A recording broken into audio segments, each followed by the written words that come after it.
Bismillahirrahmanirrahim. Assalamualaikum warahmatullahi wabarakatuh. Selamat datang kembali di OMY MOOCs bersama saya Arif Humaini. Hari ini pembahasan kita adalah tentang tahap-tahap perkembangan bahasa. Kemampuan berbahasa merupakan anugerah dari Allah yang tak terhingga kepada manusia, ya. Dengan berbahasa manusia bisa berpikir, mengembangkan dan mengekspresikan segala potensi yang ada dalam dirinya. Ada yang berpendapat bahwa apa yang dijelaskan oleh Allah di dalam Al-Quran saat terjadi dialog antara Allah dengan malaikatnya, tatkala Allah ingin menciptakan manusia, Allah berkata pada malaikat bahwa wa'allama Adama al-asma'a kullaha, ya, dan seterusnya itu. Ada yang berpendapat bahwa allamal asma, ya, asma itu ada yang mengartikan itu adalah Allah itu memberikan kemampuan berbahasa. Asma itu kan isim, nama-nama, ya, maksudnya kemampuan berbahasa. Jadi memang kemampuan berbahasa ini satu hal yang diberikan khusus, dianugerahkan khusus kepada dari Allah Subhanahu wa taala kepada manusia, ya, kemampuan berbahasa. Karena apa? Karena dari kemampuan berbahasa inilah ada faktor emosi, ya, ada faktor budaya, ada faktor banyak hal kaitannya dengan bahasa. Jadi kemampuan berbahasa ini tidak semata-mata hanya bahasa saja yang berperan, tetapi banyak hal sekali yang mempengaruhi, ya. Sangat kompleks sekali dalam kemampuan berbahasa. Yang potensi yang ada dalam diri kita, ya. Dalam berbahasa, emosi itu tadi, ya. Bagaimana marah, susah, senang, itu juga akan berpengaruh pada berpikir, ya, berbudaya, dan seterusnya. Jadi bahasa itu satu hal yang anugerah yang sangat-sangat khusus diberikan kepada Allah, dari Allah kepada manusia. Kemampuan berbahasa ini ternyata tidak langsung hadir dan mampu dimiliki oleh manusia, ya. Jadi Allah memberikan kemampuan berbahasa ini tidak langsung jadi bisa berbahasa, tidak kan? Jadi ada proses, ya, yang sudah menjadi ketentuan oleh Allah, jadi sunatullah, ya. Bagaimana yang terjadi pada peristiwa dan kejadian alam, ya, misalnya seekor kupu-kupu, ya. Dia tidak bisa menjadi kupu-kupu tanpa melewati jadi kepompong dulu, ya, nggak bisa. Jadi dia memang harus ada proses dulu, ada jadi kepompong dulu, baru kemudian jadi kupu-kupu. Maka begitupun manusia memiliki kemampuan berbahasa, dia tidak langsung bisa berbahasa simsalabim, langsung bisa bahasa Jawa, ya, simsalabim, nggak bisa. Simsalabim langsung bahasa Arab, langsung bahasa Inggris, tidak bisa. Tapi dia harus menjalani tahap-tahap perkembangannya, ya, ada tahap-tahapnya. Maka pada kali ini kita akan membahasnya, tahap-tahap apa saja yang harus dilalui manusia ketika dia memperoleh atau belajar bahasanya. Mungkin kita bertanya-tanya, ya, dalam hati, mengapa sih bahasa muncul pada waktu yang sama pada anak di seluruh dunia, ya? Jadi anak belajar bahasa Inggris, belajar memperoleh bahasa Arab, bahasa Indonesia, bahasa Jawa, Sunda, dan lain-lain. Kenapa semuanya itu munculnya anak itu bisa menguasai bahasanya itu di saat yang sama, waktunya sama, ya, antara umur 20 sampai 28 bulan, ya. Nah, ini pertanyaan pertama, kenapa terjadi itu, kan? Tidak mungkin kan karena bahasanya, kan tidak mungkin. Bahasa Inggris lebih susah. Jadi nanti anak itu bisa berbahasa Inggris di usia 3 tahun misalnya, ya kan. Bahasa Arab apalagi mungkin di usia 5 tahun baru bisa dikuasai karena lebih susah. Tidak ada kan? Kita pun sama prosesnya, bahasa Arab, bahasa Inggris, semuanya itu jam waktu biologisnya itu sama. Tahap-tahapnya itu sama. Bisa jadi mungkin usianya itu tidak sama persis, ya, tapi tahap-tahapnya itu pasti sama persis, sama halnya tadi kupu-kupu itu tidak bisa jadi kepompong, tidak bisa langsung jalan. Sama halnya anak bisa jalan, itu kan ada tahap-tahapnya.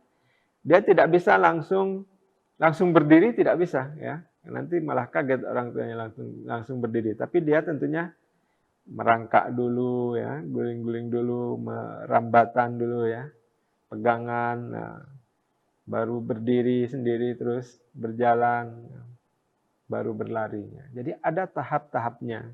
Bisa jadi mungkin usianya berbeda ya, tapi tahap-tahap yang dilalui itu udah pasti sama.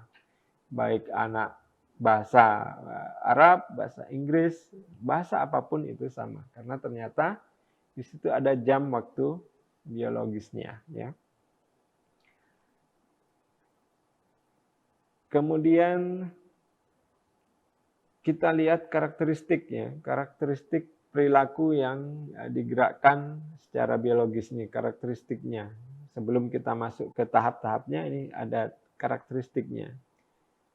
Jadi anak belajar bahasa tanpa membuat keputusan sadar. Nah, ini yang pemerolehannya, dia bukan berarti di sini sadar ini dia dalam kondisi pingsan, bukan. Maksudnya sadar di sini anak itu belajar bahasa normal ya, natural. Dia secara alami. Dia anak itu belajar jalan itu ya alami ya, tanpa ada ya mungkin didorong bisa motivasi, tapi alami dia bisa.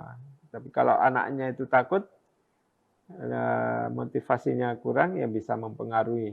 Ya bahasa juga begitu, karena kalau lingkungannya itu nggak memberikan stimulus yang mendukung, maka dia bisa jadi lama memiliki kemampuan berbahasa. Kemudian diprogram secara biologis, tidak akan berkembang secara wajar apabila lingkungan tadi.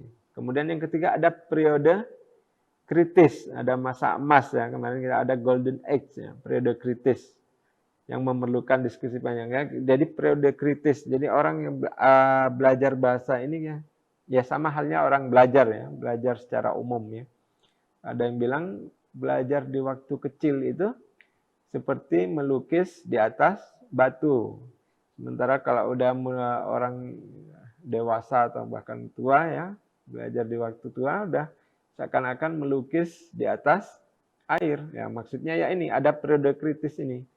Anak yang belajar ini tahap ini ya saat belajar di waktu kecilnya belajar seperti melukis di atas batu itu maksudnya nggak cepat hilang, lama sekali hilangnya. Bahkan mungkin tidak bisa hilang apalagi bahasa pertama ya. Mungkin sampai mati juga bahasa pertama itu nggak akan hilang karena ya ada periode kritis. Walaupun ya ada perdebatan panjang ya. Kapan kira-kira periode kritis ini berakhir? Maksudnya kira-kira kita nggak bisa belajar bahasa lagi itu di saat yang kapan ya?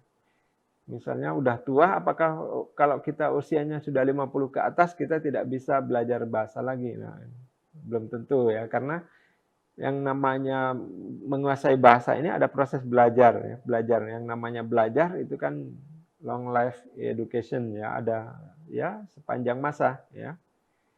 Minal mahdi ilal lahdi, mulai dari buayan sampai ke liang lahat. Jadi ya nggak ada masa ininya ya. Kalau kita masih ada semangat motivasi untuk belajar ya kita bisa belajar bahasa ya, bisa menguasai bahasa.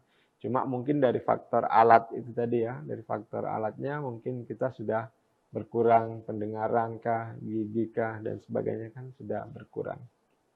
Jadi itu karakter perilaku yang digerakkan secara biologis. Kemudian tahap-tahapnya apa saja ini yang untuk perkembangan bahasa pada anak. Di sini ada menurut Aichison ya, tahap kemampuan bahasa anak. Ada berapa tahap ini? 1, 2, 3, 4, 5, 6, 7, 8, 10 ya paling tidak tahapnya. Menurut Aichison ya. Dia anak itu menangis ya. Menangis itu ternyata itu sudah ini. Walaupun menangis itu bukan bahasa ya, tapi kan dari menangis itu dia sudah melatih alat kebahasaannya. Jadi kalau bayi lahir kok tidak bisa menangis, maka otomatis itu perlu dipertanyakan. Nah, makanya di sini dia masuk menangis ini bukan masuk tahapan berbahasa, cuma dia bayi bisa menangis itu berarti dia bisa mengeluarkan bunyi, mengeluarkan suara. Alat-alatnya itu berarti dia bagus. Ya. Kemudian di usia 6 minggu dia udah mulai mengeluarkan suara-suara ya, dekuran, ada meraban, sudah ada intonasinya, ada di usia 8 bulan ya. Bisa setahun udah mulai tuturan, udah satu kata. Itu ada tahapnya, ada misalnya huruf ya, huruf. Ada istilah, kenapa sih apa namanya? Ada istilah mama, papa, papi, mama ya. Itu sebenarnya penamaan itu mama, papa itu bukan karena apa namanya? Di huruf ya, misalnya dari A sampai Z itu huruf yang pertama dikuasai oleh anak itu adalah huruf yang bilabial, yaitu huruf up itu adalah huruf pertama yang dikuasai oleh anak. Maka otomatis bukan dia kemudian bisa berbahasa mengeluarkan mama papa itu, bukan, tapi dia karena huruf itulah yang dikuasai pertama, maka muncul mama, ada papa itu kan. Itu di usia 8 bulan ini ada muncul 1 tahun, kemudian baru kata 18 bulan, kemudian 2 kata menjadi kalimatnya di 2 tahun. Nah, kemudian 2 tahun sampai 4 tahun ini sudah bisa menguasai bahkan pada tahapan memaknai mana yang kalimat tanya, mana yang kalimat ingkar. Ya. Nah, di usia 5 tahun ini udah konstruksinya sudah mulai kompleks ya. Bahkan kalau matangnya secara sempurna ini di usia 10 tahun.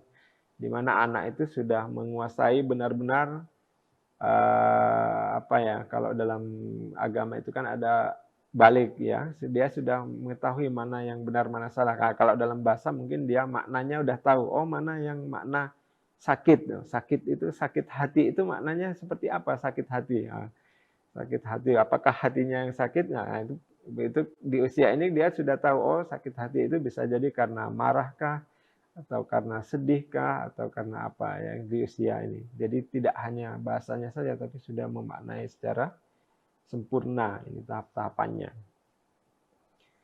Jadi ini merupakan desain Allah ya kepada manusia ini, ada tahap-tahapnya ini. Berbeda dengan hewan atau binatang mungkin ya. Jadi Allah itu antara pertumbuhan otak dengan tubuh itu dia itu ada ininya, ada apa namanya, proporsionalnya ya. Jadi kemampuannya apa, terus bisanya apa, itu berproses. Tidak sama dengan binatang. Kalau binatang kemampuannya kan langsung dia. Dikasih oleh Allah itu langsung kemampuannya itu langsung, kalau di manusia kan 20% itu ya, bertahap. Kalau binatang itu langsung 70%. Makanya binatang itu kan tidak berselang lama udah bisa jalan, tidak berselang lama bisa berlari ya kan, karena memang itulah mungkin anugerah atau desain yang diberikan oleh Allah kepada manusia. Kemudian ada yang lebih merangkum ya dari tahap-tahap tadi, ada merangkum perkembangannya ini ke dalam 3 hal. Ada tahap vokalisasi ya, mengoceh tadi, mengeluarkan suara 0 sampai 6 bulan. Itu saat tahap latihan ya. Dia bukan berbahasa tapi dia melatih organ kebahasaannya, melatih organnya. Kemudian ada tahap awal. Nah, ini di usia 6 sampai 24 bulan itu dia taruh sebagai tahap awal di mana dia sudah mulai belajar bahasanya ya. Kemudian tahap lanjut itu sudah mau menyempurnakan bahasanya. Jadi ada yang mengatakan yang tahap yang pertama itu ya dia bukan berbahasa sebenarnya, tapi dia melatih alat-alat atau potensi kebahasaannya. Nah, baru di usia 6 bulan itulah baru mulai tahap awal dia menguasai bahasanya. Jadi itu ya tahap-tahap perkembangan bahasa pada anak. Jadi ini tahap-tahap ini berlaku untuk semua anak di seluruh dunia. Baik bahasa Arab, bahasa Inggris, bahasa apapun ini tahap-tahapnya ini sama semuanya. Jadi huruf tadi am bila bial tadi itu sama, semua anak itu huruf yang dikuasai pertama itu ya huruf bila bial tadi, am ab itu tadi. Tidak ada kemudian anak itu bisa langsung lahir terus menguasai huruf R langsung ya. R itu biasanya akhir-akhir. Jadi itulah tahap-tahap perkembangan anak. Jadi tahapnya itu pasti sama bahasa apapun. Tapi mungkin usianya bisa jadi berbeda ya karena ada faktor eksternal dari dalam diri anak, ada faktor internal ya dalam diri anak, ada faktor eksternal lingkungannya yang mendorong dia bisa cepat kemampuan berbahasanya atau bisa lambat. Namun tahap-tahapnya ini semua bahasa itu sama. Jadi itu yang bisa saya sampaikan. Terima kasih. Assalamualaikum warahmatullahi wabarakatuh.